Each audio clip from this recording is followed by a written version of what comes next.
All right, everybody, welcome back to another Options Discovery interview. Today, we have a real industry veteran here, someone that's really been around to all of the biggest players in Chicago. David Prosperi, really welcome to have you here today. Can you give us a quick summary of your education and career path that's led you to where you are today?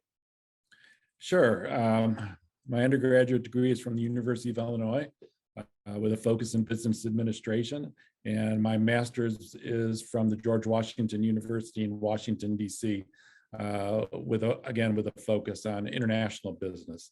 I've been involved in the public and private sectors. I've worked in the White House. I've traveled on 2 presidential campaigns. And I've spent the focus of my private sector career at the Chicago Board of Trade, CME Group, Aon, and the Options Clearing Corporation. And today I'm Executive Vice President and Managing Director of Kemper Lesnick, which is a public relations agency in Chicago. When most people imagine working in options, either at CME or CBOE or the Chicago Board of Trade, they always think about, okay, I'm that guy. I got the monitor in front of me. I'm looking at the charts. I'm doing the trades, but that's not necessarily the case. And you've been on the other side of that in terms of being in a non-quantitative role and also being pretty high up within these organizations. So within the options industry, can you talk about the importance of those management or non-trading or non-quantitative roles within these businesses? Well, they're critical to the functioning of the options markets themselves. The financial risk management team at OCC is looking at margins and looking at all types of activities to make sure the markets are functioning properly. The compliance teams are making sure that all of the clearing member firms are adhering to all the OCC rules and to government regulator rules. The operations team is working 24 hours a day to make sure all the trades are cleared and settled so that the markets can resume the next day.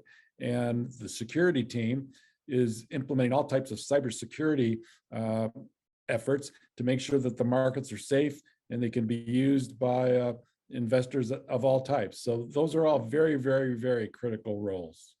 And this episode today, what we want to explore is how to navigate those different careers within the options industry. And as someone that's had such a dynamic career, not just in options, but also working in high levels of government as well, what are some advice you can give to new people looking to start a career in the finance industry in Chicago? Well, I think you should be willing to learn and be willing to take on something that maybe is different than you've ever had before. I'm not sure many people think about a career in options when they're graduating from college or moving, let's say, from a different industry. But it's a very exciting industry. You're challenged every day. You're learning every day. And I think your career comes to an end when you think that your learning has come to an end. So within the options industry, you're constantly going to be challenged. You're constantly going to learn. And the reward is that you're helping a very important market within the global economy function. And I've seen that from you personally. You started the beginning of your career, from what I could see, working in public relations at Superior Oil Company and the Reagan campaign. Can you talk about the pathway from kind of going from that role to where you are now in finance and some of the things that you've learned along the way through that transition? Well, my last role in government was as Assistant Secretary of Transportation for Public Affairs. And Tom Donovan, who at the time was the CEO of the Board of Trade, was looking for someone to come in and lead the public relations function for the exchange. They were in the midst of turmoil with the federal indictments from the Department of Justice hitting both the Board of Trade and CME. And Tom and the board of directors was looking for someone who had crisis management experience, who could kind of help lead them out of that morass, so to speak, and try and help them, rebuild a brand. So that's how my public sector experience, working on 2 campaigns, working in the White House, helped position me for that opportunity with the Board of Trade. And through that initial experience and kind of getting the Board of Trade out of that situation, what are some of the other skills that you learned from your work in government that transitioned to as you furthered your career in the finance industry? Well, it's a skill that I worked on, but never really thought of until Craig Donahue, executive chairman at the OCC, said it very succinctly one day. He said, "Never let perfection get in the way of good." Um, if you're working on something, you know, it's never going to be perfect. Make it as good as you can, and then execute on it. And that's what we would do all in when we're on two political campaigns, or you're trying to make news in the White House or whatever it is. Make it as good as you can, but don't let that desire for perfection screw you up so that you don't get it done at all.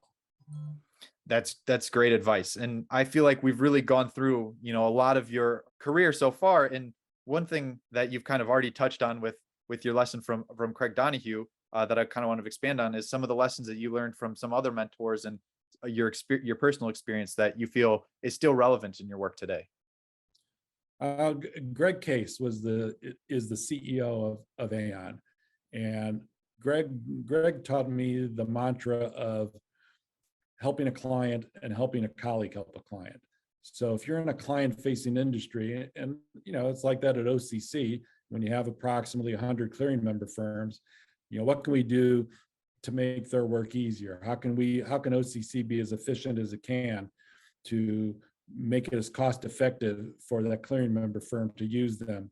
And so I think that was a good piece of guidance that I tried to carry over when I was head of communications at OCC. That's some great advice, and hopefully a lot of our viewers can take away from that some great insights. And the last question I want to ask you is, I like to end off every interview with a fun fact question with our guests. And one question that I had for you specifically is, you worked in pretty close proximity to the Oval Office. And could you give us any insights or fun stories from that experience? Absolutely. You work many late nights in the West Wing of the White House, and President Reagan had gone to the residence, and I was still there. It was probably like 7:30, 8 o'clock. In fact, I think I was the only one left in the press office. And I said to myself, I wonder how many steps it is from my little cubicle, from my little office in the West Wing to the door of the Oval Office. So no one was around. Secret Service was gone. All my colleagues were gone. I measured 43 steps from my little hole to Oval Office. And my dad at the time was head of public relations for Allied Van Lines. And so the headline of the story in their company magazine was 43 steps to the Oval Office. And it wasn't too hard to walk in there? Did you get to the desk, or was it just to the office? Just to the door. I mean, you didn't go into the office unless you were invited. Gotcha.